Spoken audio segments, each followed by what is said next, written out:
코스피 시장이 0.2% 정도 강보합권에서 2005포인트, 2006포인트 왔다 갔다 하고 있는데요. 어제 발표가 됐던 OECD 경제 성장률 전망치 하향의 영향도 우리 시장에는 조금 무색한 것 같습니다. 자, 이 정도 추세라면 2000포인트에 안정적으로 안착할 수 있을지도 기대해 볼 만할 것 같은데 오늘 그 부분을 짚어보도록 하겠습니다. 우리투자증권 투자전략팀 김병현 연구원 모셨습니다. 안녕하세요. 네, 안녕하십니까. 어제 2000선 회복한 이후에 추가적인 상승이 조금 더 나오고 있는 것 같아요. 근데 단도직입적으로 여쭐게요. 이제 올라가는 건가요? 어떻게 보십니까? 사실 결론부터 말씀드리면 하반기 계속 올라갈 걸로 예상을 하고 있습니다.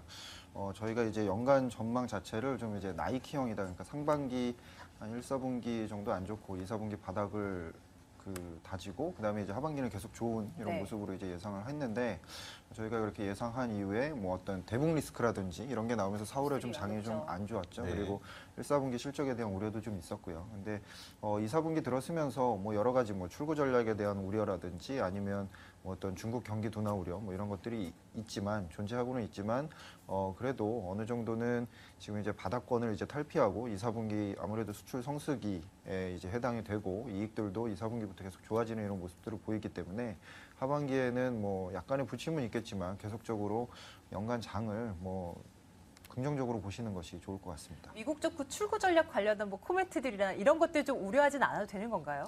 사실상 출구 전략에 대한 우려들이 하반기에 제일 이제 계속 뉴스들이 나올 나오겠죠. 거로 이제 예상을 네. 하고 있습니다.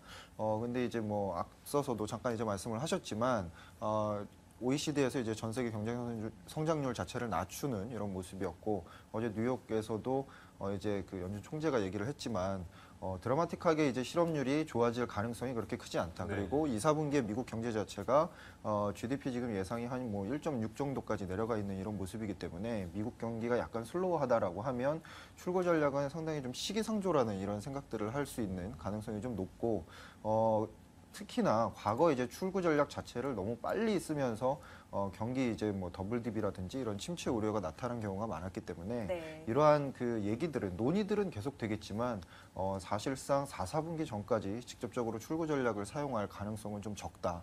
특히나 이 출구 전략이라는 게 QE에 대한 규모를 좀 줄이는 이런 속도이지 금리를 상승하거나 이러한 모습들은 전혀 아닌 그런 상황이기 때문에 4, 4분기 정도 돼 가서야 아니면 내년 초반이 돼서야 어느 정도 QE에 대한 규모를 좀 줄이는 이런 액션은 나올 수 있겠지만 그 전까지 어떤 출구 전략을 섣불리 시행하기는 상당히 좀 쉽지 않은 그런 경제 여건이다라고 볼 수 있겠습니다. 네, 글로벌 전반적인 상황은 그런 것 같고 우리 시장에 대한 수급 상황이 더 중요할 것 같은데 지금 외국인들의 매수세가 이틀 동안 들어오고 있잖아요. 어제는 3천억 원 굉장히 좋았던 결과였던 것 같고 지금 이 들어오고 있는 자금이 어디서부터 들어오는지가 좀 중요할 것 같습니다. 과연 일본에서부터 들어오는 것인지 아니면 다른 국가에서 들어오는 것인지 어떻게 보십니까?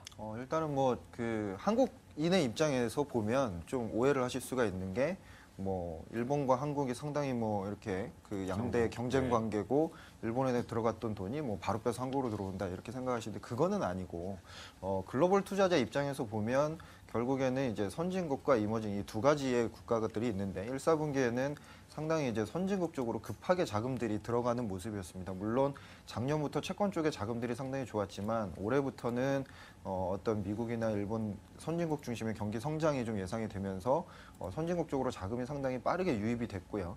그러는 과정에서 금방 말씀드렸던 미국 쪽에서 약간 2, 4분기 경기가 약간 이제 슬로우할 걸로 보이고 특히나 일본 같은 경우에도 엔저에 대한 부작용들이 조금씩 이제 나타나면서 선진국으로 빠르게 유입됐던 자금들이 약간은 이제 이머징 쪽으로 좀 눈길을 돌리기 시작을 했다라고 이제 생각을 하시면 될 것 같고 그 이머징 안에서도 어떤 아세안 쪽으로 좀 더 부각이 되면서 한국도 동반 이제 자금 유입이 가능한 이제 시점이 왔다.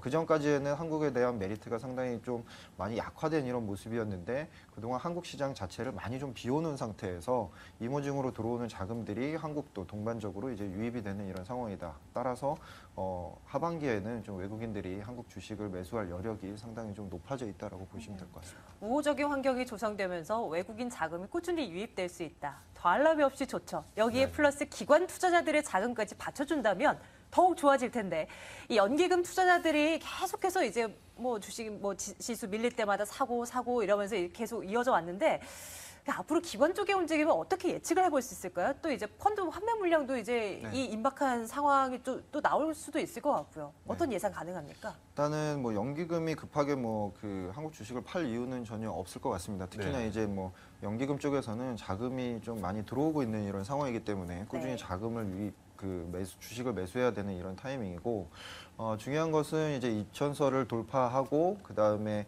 2,100선까지 그동안 박스권을 뚫는 데는 상당히 외국인 자금이 중요한 이런 모습입니다. 하지만 말씀하셨듯이 그동안 이제 환매 물량 보통 한 2,030에서 2,050선이면 항상 나왔던 이제 환매 물량이 문제인데 그 상황에서 어느 정도 지수는 좀 약간 숨고르기 과정을 나타낼 것 같다. 특히나 이제 투신 쪽 관련해서 공모형 펀드 그동안 좀 많이 물려 있었던 공모형 펀드나 아니면 랩 같은 이런 자금들은 여전히 또 환매 물량이 좀 나오는 이런 상황인데 이러한 것들이 좀 외국인이나 이런 쪽이 좀 상쇄를 시켜줄 수 있을 거다라고 좀 보고 있고 계속적으로 이제 뭐 탄력을 받는다면 어느 정도 일정 부분 매물 소화 과정을 지킨 이후에 네. 그 이후에 이제 추가적인 박스권 돌파를 예상을 하고 있습니다. 네, 알겠습니다. 점차 우호적인 환경이 조금씩 형성이 되고 있는 상황에서 외국인들이 국내 주식을 만약에 매수를 한다면 아무래도 낙폭이 과대했던 경기 민감주 쪽으로 더 들어가지 않을까라는 생각도 들어요. 그렇다 보니까 지금 코스닥 시장이 580포인트를 넘어서 말하자면 화랑새를 띠고 있다고는 하지만 추가적인 상승이 가능할까 의구심이 들거든요. 어떻습니까? 코스닥 같은 경우에는 뭐 상승세가 꺾이거나 뭐 그렇게 생각을 하고 있지는 않습니다. 다만 이제 그 저희가 생각하는 거는 박스권 상단 뭐 2030, 2050 얼마 안 남았지 않습니까? 네. 그때 이제 코스피가 약간 좀 쉬면 그때 이제 코스닥이 좀 더 올라오고 그 박스권을 돌파하고 나서 이제 코스닥이 올라가면 코스피가 올라가면 네. 코스닥보다는 코스피의 상승 속도가 좀 더 가파를 것이다. 그때 이제 어느 정도 그 전까지는 약간 분산적으로 있었던 것이 박스권 돌파를 하는 순간 어느 정도 이제 그 압축 형태로 그 업종들이 좀 몰릴 것이다. 그렇게 보면은 코스닥과 코스피 같이 상승하는 그런 구간에서 코스피의 상승 속도가 좀 더 빠른 모습을 보일 수 있을 것 같습니다. 그러면 우리 투자자분들도 그 분위기에 좀 동참을 해야 되는 걸까 또 궁금합니다. 네. 전략을 짜주신다면 어떻게 좀 세워주시겠어요? 앞서서 제가 처음 말씀드린 것처럼 그 하반기에는 길게 보면은 주식시장은 상승 쪽으로 가닥을 잡으시는 네네. 게 좋고 짧게 보면은 박스권 상단에서 약간 이제 환매 물량이나 이런 숨고르기 과정이 있기 때문에 250 전에서는 어떤 그 기존에 플레이하셨던 네. 대형주와 중소형주 같이 이제 가져가시는 그러니까 보통은 이제 수출주하고 금방도 뭐 기아차 추천 뭐 이런 거 나왔는데 IT랑 자동차 같이 가져가시고 기존에 많이 가져가셨던 어떤 인터넷 게임이나 바이오 같은 거 두 개를 같이 가져가는 전략을 가지고 가시고 그 다음에 이제 박스권을 돌파하면 이제 IT 자동차 그리고 특히나 외국인들이 많이 가지고 있는 IT 자동차 은행 얘네들은 보통 외국인들이 한국 시장에서 항상 오버웨이트 하는 이런 종목이기 때문에 그리고 그동안 많이 이제 자동차 은행을 줄여놨었죠. 이러한 것들이 이제 박스권 돌파한 이후에는 그쪽으로 좀 더 경기 민감주 중에 대표 업종으로 모시는 것이 좋을 것 같습니다. 네, 알겠습니다. 요즘에 굉장히 바쁘실 것 같아요. 제가 여러 가지 언론 보도 자료를 보면은 김병현 연구원의 이름을 진짜 많이 봤거든요. 인터뷰 자료를 많이 봤는데 거기서도 말씀하셨던 것들이 네. 어느 정도의 그 박스권을 예상하고 계시는지 하단은 아직 말씀을 안 해주셔서 하단 한번 들어볼까요? 하단은 저희는 뭐 길게 보면 사실은 PBR 1배 계속 말씀드리고 있고 네. PBR 1배라는 게 지금 현 상황에서는 1800선 중후반대입니다. 그러니까 1900선이 만약에 뭐 깨지는 경우가 나타나면 그때는 적극 매수를 하시는 것이 좋은데 사실은 손이 안 나가죠. 그러니까 네. 4월 달에도 어떤 대북 리스크가 나타났을 때 이번은 다르다. 북한이 이번은 다르지 않겠냐라고 맞아요. 하면서 네. 1800대 후반을 찍고 다시 올라왔는데 사실은 사람이 그때가 되면은 주식을 적극 매수하기가 상당히 힘든 이런 모습인데 바닥을 하는 사람이 누가 있겠습니까? 근데 이제 금융위기 이후에 보면 사실은 PBR1배라는 게 상당히 지금은 멀어 보이지만 어차피 저저번 달에도 한번 갔다 왔던 이런 주식 그 지수대이기 때문에 1800대 후반이 되면 적극 매수를 하시는 것이 좀 좋을 것 같고 금융위기 이후 5년 차가 됐습니다. 5년 차 이후에도 PBR 1배수는 항상 이제 지켜왔던 이런 모습이기 때문에 하단은 그 정도로 생각하시는 것이 좋을 것 같고 지금으로서는 하단을 생각을 하시기보다는 좀 약간 위로 열어두시는 것이 좋을 것 같습니다. 알겠습니다. 네, 우리투자증권 투자전략팀 김병현 연구원과 함께 시장 분석했습니다. 오늘 말씀 고맙습니다. 감사합니다. 감사합니다.